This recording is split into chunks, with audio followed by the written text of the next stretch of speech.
لوگ بھول جاتے ہیں، لیکن شب برات میں قرآن خوانی اکثر لوگ کرواتے ہیں کیا؟ یہاں بھی ہوتا ہے؟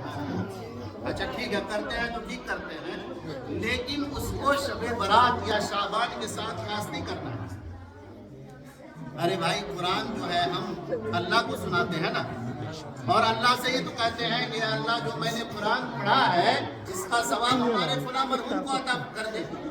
تو کیا اللہ تعالیٰ صرف شعبان میں سنتا ہے، باقی دنوں میں اللہ تعالیٰ سنتا نہیں ہے کیا؟ یا سنتا ہے؟ سنتا ہے، سمیع بصیر ہے، وہ سننے والا بھی ہے اور دیکھنے والا بھی ہے نا۔ چوریاں آنکھوں کی اور سینوں کا راز، کیا بولا شیخ؟ چوریاں آنکھوں کی اور سینوں کا راز جانتا ہے سب کو تو اے بے نیاز۔ اللہ تعالیٰ تو سب کچھ جانتا ہے، لہذا قرآن خوانی صرف شعبان میں نہیں بلکہ پورے سال کی جا سکتی ہے۔ دوسری بات، اور ایک بات غور سے سنیے، قرآن ہی نہیں، یہ شریعت میں کوئی پکی چیز نہیں ہے۔ آپ کو اگر اپنے ماں باپ کو، دادا دادی کو، نانا نانی کو یا کسی بھی رشتہ دار کو ثواب پہنچانا ہے تو سب سے اچھا طریقہ یہ ہے کہ آپ 5 وقت کی نماز پڑھیں، اور روزانہ فجر میں یا عشاء میں کسی ٹائم بھی جب بھی آپ کو موقع ملے خود سے قرآن پڑھیے، چاہے وہ آپ 2 ہی صفحہ پڑھیں چاہے 1 ہی پاؤ پڑھیں۔ اور آپ جو دل سے قرآن پڑھیں گے اپنے مرحوم کے لیے، دنیا میں کوئی نہیں پڑھے گا اسے۔ پڑھے گا کیا؟ ارے بھائی جتنے دل سے آپ اپنے باپ کے لیے یا دادا کے لیے پڑھ سکتے کوئی اور پڑھے گا؟ نہیں پڑھے گا۔ جو بچے چھوٹے چھوٹے آتے ہیں مدرسوں سے وہ بے شعور ہوتے ہیں، نا سمجھ بچے ہوتے ہیں، ادھر ادھر پڑھا کہاں ہو گیا بھائی پورا ہو گیا، ہے نا؟ ایسے نہیں ہوتا۔ قرآن بہت بڑی چیز ہے، اس کو تلفظ کے ساتھ، آداب کے ساتھ ٹھہر ٹھہر کر پڑھنا پڑتا ہے۔ قرآن میں اللہ تعالیٰ فرماتا ہے وَرَتِّلِ الْقُرْآنَ تَرْتِيلًا، اے نبی صلی اللہ علیہ وسلم قرآن کو ترتیل کے ساتھ ٹھہر ٹھہر کر پڑھیے۔ ٹھہر ٹھہر کر پڑھنے کا وہ حکم ہے، لہٰذا اگر ثواب پہنچانا ہے تو سال میں ایک بار نہیں بلکہ کنٹینیو پابندی کے ساتھ پہنچانا ہے۔ اور پابندی کے ساتھ کیسے پہنچائیں گے؟ ڈیلی ہم کیا پڑھیں؟ قرآن شریف۔ 1 پارہ ضروری نہیں ہے، اگر 1 پارہ پڑھے تو اور اچھی بات ہے، 2 پارہ پڑھے تو اور اچھی بات ہے، لیکن کم سے کم کچھ تو کچھ پڑھ رہے ہیں، چاہے 1 پاؤ ہی پڑھیں، لیکن روزانہ ہم قرآن پڑھیں گے انشاءاللہ۔ اب دیکھیے رمضان آ رہا ہے، اور رمضان کے بارے میں ہے شہر رمضان الذی انزل فیہ القرآن، رمضان کے مہینے میں قرآن نازل کیا گیا ہے، یعنی رمضان اور قرآن کا آپس میں بہت زیادہ واسطہ ہے، لہٰذا ہم میں سے ہر ایک ارادہ کرے کہ انشاءاللہ کل سے ہی ہم قرآن شروع کر دیں گے، اور رمضان آتے آتے ہم قرآن سے اتنا تعلق پیدا کر لیں گے کہ رمضان میں خوب سے خوب تلاوت کریں گے انشاءاللہ، اور رمضان ہی نہیں بلکہ رمضان کے بعد بھی کریں گے، البتہ رمضان میں زیادہ کریں گے تلاوت۔ سب نے ارادہ کیا انشاءاللہ؟ سب نے ارادہ کرنا ہے، اور جماعت میں جا کر قرآن کو سیکھنا ہے، اور مقام پہ رہ کر جماعت کے اور جو کام ہے وہ تو کرتے ہی ہیں، گشت، تعلیم، ملاقات وغیرہ وغیرہ، اپنے امام صاحب سے قرآن کو بھی سکھا کرو، سمجھ رہے ہیں نا؟ چاہے 1 آیت سیکھ لے ڈیلی، اس کا ثواب ملتا ہے، اس کا بہت زیادہ ثواب ملتا ہے قرآن کے سیکھنے اور سکھانے کا، جیسا کہ ابھی میں نے بیان کیا ہے۔ لہٰذا اپنے بچوں کو پابندی سے ایک تو مکتب میں، مدرسے میں بھیجا کریں، دوسری بات ان کا جائزہ بھی لیا کریں، تیسری بات اپنے مولانا صاحب کو سپورٹ کیا کریں، سمجھ رہے ہیں نا؟ ورنہ یہ اگر چلے گئے تو ان کو دنیا جو ہے اپنے ہتھیلی میں لینے کے لیے تیار ہے۔ بھائی اچھے آدمی کی تلاش تو ہر جگہ ہے نا، ان کو کوئی کمی نہیں ہوگی، لیکن کمی ہمیں اور آپ کو اور ہمارے بچوں کو ہو جائے گی۔ اچھا معلم جلدی سے نہیں ملتا ہے، ہم کو اس بات کا تجربہ ہے، میں بھی ایک مکتب چلواتا ہوں، ایک مدرسہ چلواتا ہوں، بڑھیا معلم جلدی نہیں ملتا ہے، محنتی استاد، مخلص استاد نہیں ملتا ہے اس زمانے میں جلدی سے۔ اگر کوئی مخلص استاد ملا ہے تو یہ سمجھیے کہ اللہ کا بہت بڑا کرم ہے۔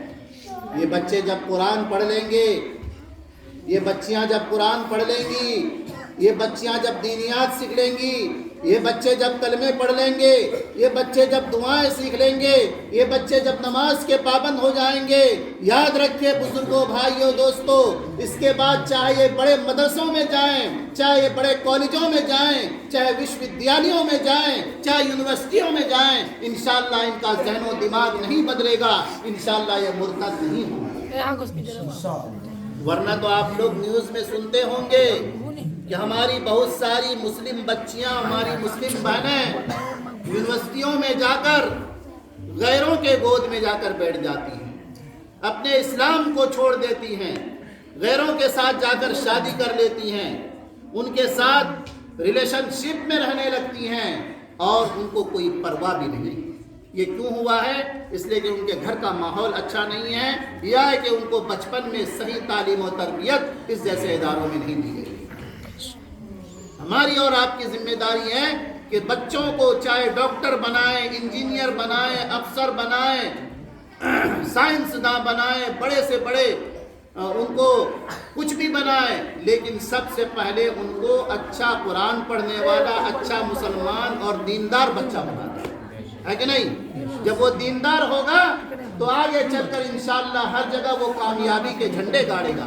وہ ڈاکٹر بھی بنے گا تو آپ کا ادب کرے گا، وہ انجینئر بھی بنے گا تو آپ کی خدمت کرے گا، وہ سائنسداں بھی بنے گا تو آپ کی اطاعت کرے گا، اور آپ کے ساتھ بے ادبی نہیں کرے گا، اس لیے کہ اس کے دل میں خوف خدا اور خوف رسول آپ نے شروع میں ہی ڈلوا دیا ہے۔ اور اگر وہ بچہ خدا نخواستہ قرآن نہیں پڑھا اور دین کی تعلیم سے وہ آراستہ نہیں ہوا اور اللہ رسول کا خوف اس کے ذہن و دماغ میں نہیں بسایا گیا، تو یاد رکھیے وہ بچہ کل چل کر جب ڈاکٹر انجینئر بنے گا تو ہو سکتا ہے کہ بوڑھے ماں باپ کو اولڈ ہاؤس میں ڈال دے، یا کہ بوڑھے ماں باپ کو چھوڑ کر امریکہ شفٹ ہو جائے، لندن شفٹ ہو جائے، کہیں بھی شفٹ ہو جائے اور ان کی خبر خیریت نہ رہے۔ ایسی ہزاروں مثالیں ہیں، لیکن ان کے دل میں خوف ہوگا تو انشاءاللہ ماں باپ کی خدمت کرے گا۔ اسی وجہ سے اکبر الہ آبادی نے بہت اچھا کہا ہے، کیا کہا ہے؟ غور سے سنو، تم شوق سے کالج میں پڑھو، پارک میں پھولو،